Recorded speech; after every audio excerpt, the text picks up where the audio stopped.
আপনি ঠিক করুন, আপনি পরীক্ষার আগের দিন পড়াশুনো করবেন না সারা বছর পড়াশুনো করবেন। পরম্পরা পরিবারের সদস্যরা, আমার ভাই বোন দাদা দিদি প্রত্যেকে, তারা কিন্তু মোটামুটিভাবে দিদি সারা বছর পড়াশোনাটা করেন। তারা শীতকাল এলে খবরের কাগজে হঠাৎ কোনো বিজ্ঞাপন দেখে বা দোকানদার ভাইয়ের ডাক্তারি শুনে সোকল্ড কোনো একটা ফিডিং বোতলের মতো দেখতে বডি অয়েল কিনে আনেন না। তারা সোকল্ড কিন্তু একটা কোনো কোল্ড ক্রিম মাখেন না। প্রথমত বলি, আমাদের এই পশ্চিমবাংলা বা আমাদের নর্থ ইস্টে কোল্ড ক্রিমের কোনো ভূমিকাই নেই।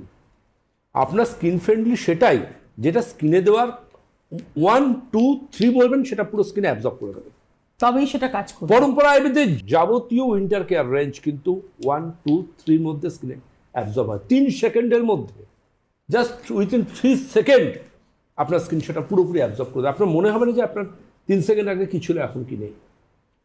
এটা কোথায় গেল স্কিনের ভেতর গিয়ে? তিনি রিফ্লেকশনটা পাবেন, ম্যাটারটা রেজাল্টটা পাবেন উইথিন 1 আওয়ার।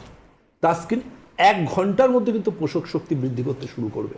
আজকে কিসের জন্য মানুষ সোকল্ড কোল্ড ক্রিমকে বাদ দিয়ে পরম্পরা আয়ুর্বেদের উইন্টার কেয়ার স্কিন ট্রিটমেন্ট রেঞ্জের হাত ধরেছে?